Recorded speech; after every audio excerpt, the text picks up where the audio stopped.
مصری رحمۃ اللہ تعالی علیہ کا زمانہ مبارک تھا. وہ آپ کے پاس بھی نا کوئی بندہ آ گیا, اس کو پتہ چلا کہ حضرت اسم اعظم جانتے. وہ حضرت کی خدمت میں آ کے عرض کرتے حضرت میں نے سنا ہے آپ اسم اعظم جانتے ہیں. تو آپ نے فرمایا پھر؟ عرض کرتا حضرت مجھے بھی بتائیں. آپ نے فرمایا بھائی ایسے تو کوئی بھی نہیں بتاتا. وہ کسی پنجابی شاعر نے کہا تھا ابل تے کو لبدا ہی نہ ہی پرے پیالے والا, ابل تے کوئی لبدا ہی نہ ہی پرے پیالے والا, جے کوئی لپ جائے تے دیندہ نہیں ایک نوالا. حضرت ملتا ہی کوئی نہیں حضرت, تو اگر مل جائے تو وہ ایسے دیتے ہیں. یہ جان کی بازی لگا کے یہ سودے ملتے ہیں. حضرت سلطان فرماتے ہیں مرن تو پہلا مر گے باہو تا مطلب نو کچھے ہو. یہ تو جان کی بازی لگا کے سودے ملتے ہیں.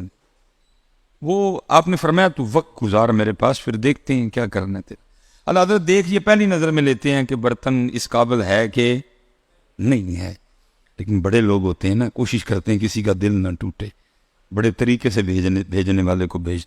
اس نے پورا 1 سال حضرت کی خدمت کی. وہ جس دن سال مکمل ہوا نا, اس نے کہا لو جی آج سال ہو گیا. جس مقصد کے لیے حضرت کے پاس آیا تھا حضرت توجہ ہی نہیں فرما رہے. آج میں عرض کروں گا حضرت بتانا ہے اسم اعظم تو بتائیں, نہیں تو میں کہیں اور جاؤں. حضرت بھی تیاری میں تھے. اس نے آ کے عرض کی حضرت پورا 1 سال ہو گیا میں آپ کی خدمت میں حاضر ہوا تھا اسم اعظم سیکھنے کے لیے. تو فرمایا پھر؟ تو حضرت آپ نے اس جانب توجہ ہی نہیں فرمائی. اگر بتانا ہے تو بتائیں, نہیں تو میں کسی اور جانب جاؤں. ہم نے فرمایا وہ بات بعد میں کریں گے, پہلے یہ بتا اگر میں تجھے کو کام کہوں تو کر دے گا. اس نے کہا حضرت حکم فرمائیں. آپ نے اس کو ایک برتن دیا, فرمایا ندی کے اس پار میرا ایک دوست رہتا ہے, یہ برتن اس کو دے آ. اس نے برتن حضرت سے لیا اور نکل پڑا. وہ جب خانقاہ سے باہر آیا نا, تو آ کے دیکھتا کیا ہے کہ برتن بہت بڑا ہے جو کپڑے میں لپٹا ہوا ہے, لیکن برتن کا وزن کوئی نہیں. اس نے کہا یہ حضرت نے کیا کیا, اتنا بڑا برتن اٹھوا دیا, وزن ہی کوئی نہیں. کھول کے دیکھتا ہوں اس میں کچھ ہے بھی کہ نہیں. پھر خیال ہے نہیں ہے, امانت میں خیانت نہیں کرتے حضرت. پھر تھوڑا سا آگے چلا, پھر خیال آیا بھائی حضرت نے اتنا بڑا برتن دے دیا, دیکھو تو صحیح اس میں کچھ ہے بھی کہ نہیں. پھر کہا نہیں امانت میں خیانت. وہ چلتے چلتے جب ندی کے پل پہ پہنچا نا, نہیں رہ گیا. وہ برتن کپڑے میں لپٹا تھا, اوپر کپڑے کی گرہ لگی تھی. اس نے پہلے وہ کپڑے کی گرہ کھولی, پھر اس نے ڈھکن کھولا. لکھا جب اس نے ڈھکن کھولا نا تو ایک چوہا نکل کے بھاگ گیا حضرت.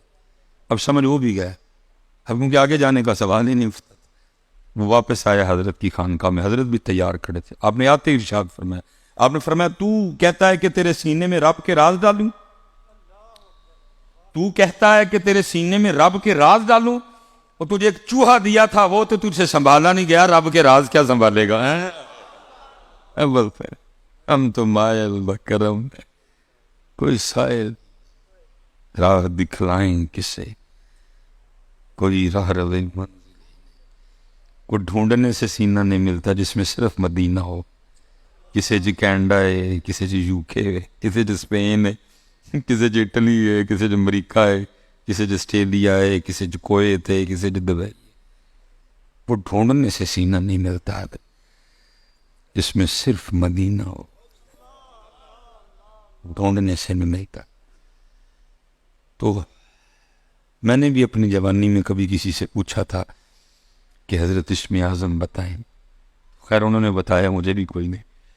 تو مجھے آگے سے فرمان لگے میں تجھے ایک بات بتاتا ہوں, اگر تو سمجھنے والا ہوگا تو سمجھ جائے گا. تو انہوں نے مجھے, میرا سوال تھا حضرت اسم اعظم بتائیں, تو انہوں نے آگے سے مجھے یہ شعر سنا دیا. فرمانے لگے اسم اعظم ہی سمجھتا ہوں میں اسم یار کو. فرمانے لگے اگر تو سمجھنے والا ہوگا تو سمجھ جائے.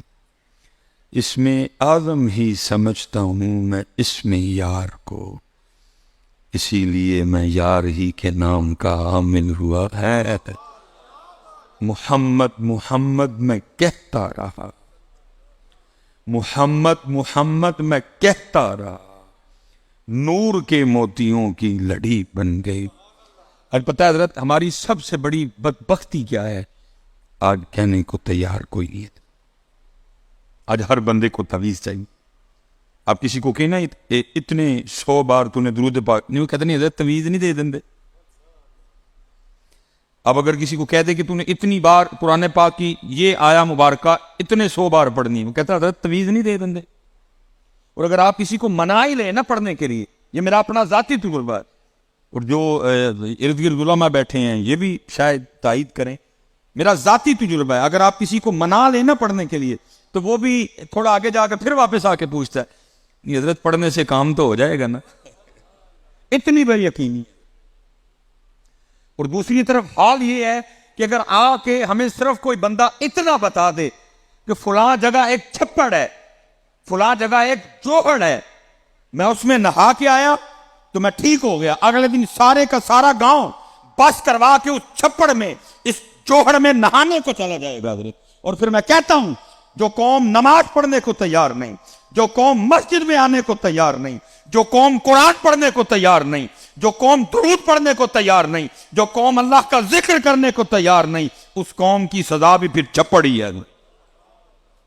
جاؤ نہ ہو جا کے چپڑوں.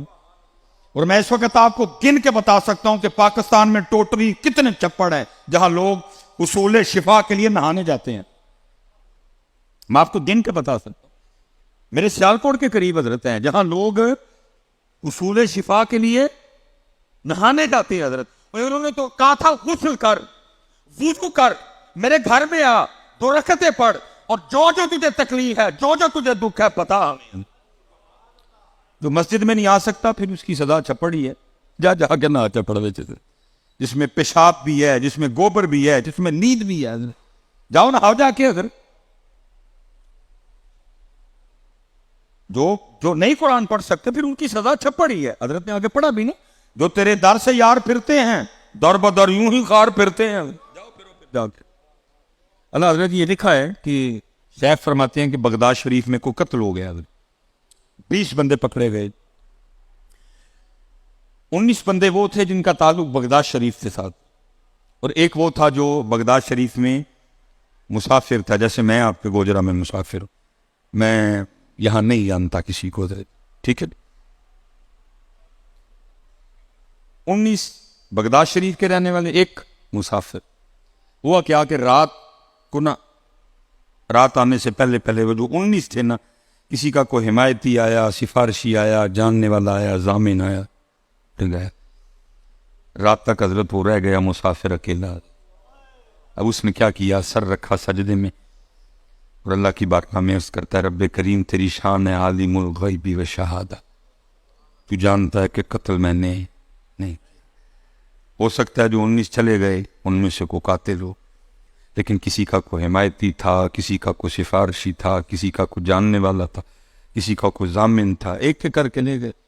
تو میں تو بغداد میں مسافر ہوں, جاننے والا کوئی نہیں, حمایتی کوئی نہیں, سفارشی کوئی نہیں, ضامن کوئی نہیں.